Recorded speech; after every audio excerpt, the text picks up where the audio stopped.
Napanood niyo na ba ang Netflix documentary patungkol sa kaso ng pagpatay ng isang lalaki sa kanyang buntis na asawa at dalawang maliliit na anak? Lahat ng iyon ay nagawa niya para lamang tuluyang makasama ang kanyang kalaguyo. Ang mga ganitong uri ng krimen ay hindi lamang mapapanood o mababalitaan sa ibang bansa. May mga ganitong kaso rin ng pagpatay sa sariling pamilya dito sa Pilipinas. Kinolekta namin ang ilan sa mga gumulantang na balita at hindi malilimutang kaso na naganap nitong huling 10 taon. Ito ang mga balita ng mga karumal-dumal na pagpatay sa sariling pamilya o kaanak.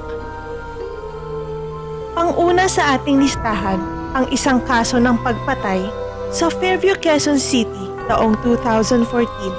Isang ama ang walang awang pinagsasaksak ang nag-iisang anak nito na babae na 7 taong gulang lamang. Ayon sa investigasyon, noong araw na iyon ay lasing na lasing ang lalaki dahil sa pag-aaway nila ng kanyang asawa sa Facebook.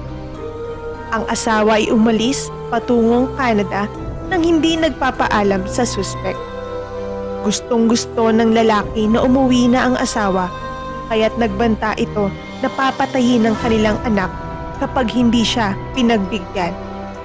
Ang simpleng pagbabantang ito ay tinotoo ng lalaki. Pinagsasaksak ng lalaki ang bata nung araw na iyon. At ang mas nakakagulat pa ay ipinost sa Facebook at ginawa pang profile picture ang litrato ng kanilang anak na wala ng buhay. Nitong taong ito lamang, July 2020 sa Dasmariñas, Cavite, ay natuldukan na ang 4 na taong paghahanap at pagkawala ng isang ina, ngunit siya ay natagpuang bangkay na sa loob ng septic tank ng kanilang sariling bahay. Ang suspect, ang kanyang anak na babae at ang boyfriend nito. May mga saksak sa katawan at injuries na dala ng matigas na bagay ang mga tinamo ng ina sa kamay ng kanyang sariling anak. Pinalabas ng suspect na ang kanyang ina di umano ay lumipad patungong Singapore pagkatapos ng kanilang pagtatalo. Pagkalipas ng ilang taon ay napapaisip na ang mga kamag-anak na maaaring nawawala na ito. Noon nila naisipang mag-file ng report sa mga kinauukulan. Sa pag-iimbestiga sa anak na babae at boyfriend nito, kalaunan ay inamin ng dalawa ang krimen. Anila, mismong ang anak ng biktima ang nagmartilyo sa sarili niyang ina. Matapos mapansin ng boyfriend na humihinga pa ang biktima, ay inutusan niya ang girlfriend na kumuha ng kutsilyo at sinaksak pa ang kanyang sariling ina. Nagtulungan ng magkasintahan sa pagtago ng krimen na kanilang ginawa. Inilagay sa septic tank at pinuhusan ng semento ang biktima. Nang naisipang ipagawa ng isang kapatid ng suspect ang kusina ng kanilang bahay, ay doon lang nila nalaman na naroon lang pala ang kanilang ina na nawawala at matagal na nilang hinahanap. Walang buhay at naaagnas na. Ayon sa investigasyon, matindi ang galit ng magkasintahang suspek sa ina dahil sa madalas nitong pagbibigay ng pangaral sa kanilang dalawa. Taong 2016 sa Santa Rosa, Laguna, natagpo ang walang buhay sa loob ng bahay ang isang ina at anak nito na minartilyo hanggang sa mamatay. Ayon sa investigasyon ay ginahasa pa ng isa sa mga suspek ang ginang. Labis ang pagdadalamhati ng padre de pamilya sa nangyari sa kanyang mag-ina. Sumuko kinalaunan ang isa sa mga suspek dahil sa konsensya at kasunod ng kanyang pagsuko ay nahuli rin ang isa pang suspek na nagtago pa sa Cavite. Ayon sa ilang mga kuha ng CCTV at pahayag ng mga suspek, ay nagpanggap silang internet repairman upang makapasok sa loob ng bahay. at doon na nga nila isinagawa ang kanilang plano. Sa kanilang pagkakadakip ay unti-unting lumutang ang mga ebidensya at napag-alaman mula sa mga suspek na ang padre de pamilya pala ang utak at nagplano sa brutal na pagpatay sa sarili niyang mag-ina.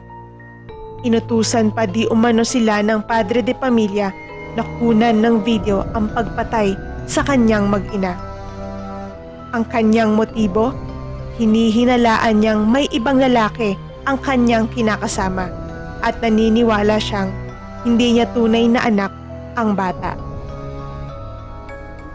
Narito ang ilan pang mga kaso ng pagpatay sa sariling pamilya na naganap nitong nakaraang 10 taon. Panoorin ang mga sumusunod na news clip. Karumad dumalaman na sinapi ng magkapatid sa Rizal, Laguna sa kamay mismo ng kanilang inang lulong umano sa droga. Isa sa kanilang patay habang ang isa pa kritikal matapos saksakin ng mahigit 20 beses. Saksi, si Oscar Oida.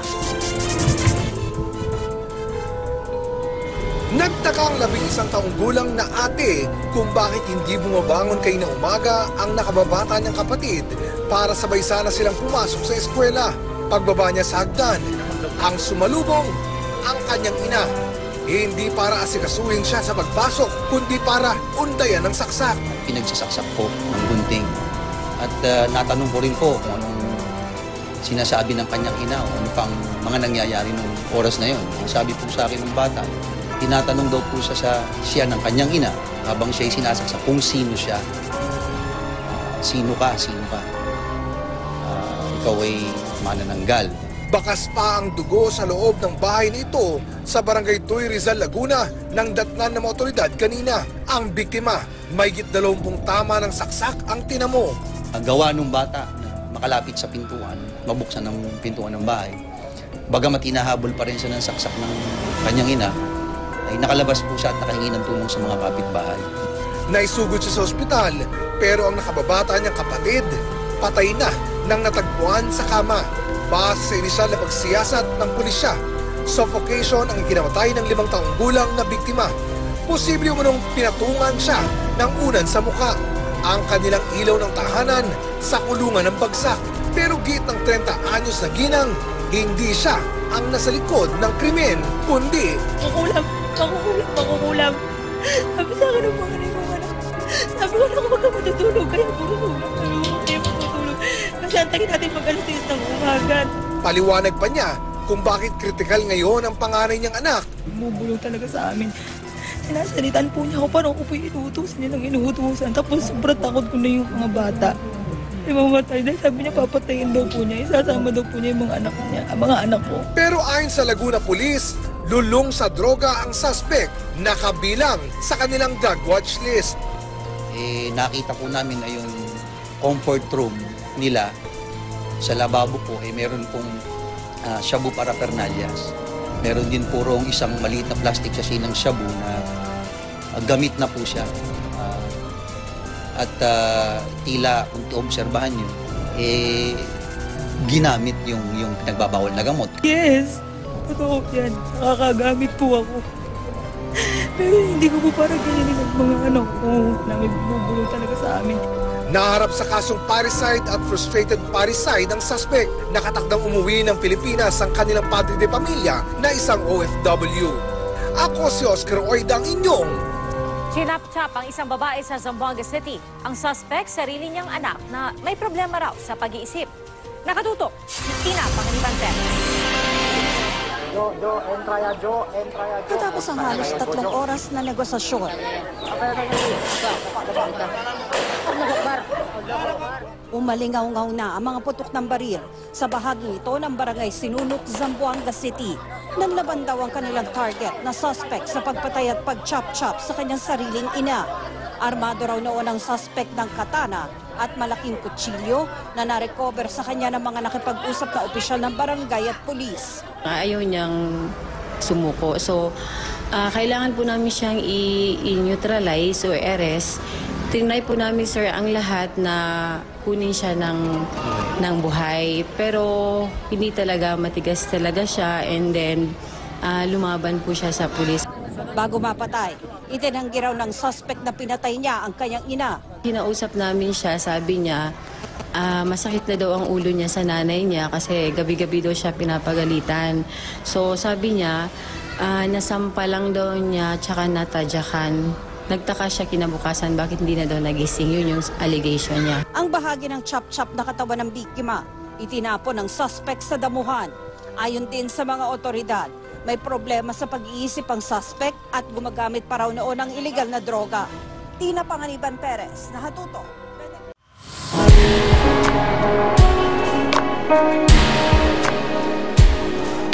Nagustuhan niyo ba ang video ito? Mag-subscribe sa aming YouTube channel para sa iba pang nakakamanghang mga kaalaman at kwentong Pinoy na aming ibabahagi. Huwag kalimutang mag-like, share, and subscribe at i-click ang notification bell para maging updated sa mga susunod na paksa na aming tatalakay. See you sa next video ng Mind Blown Philippines.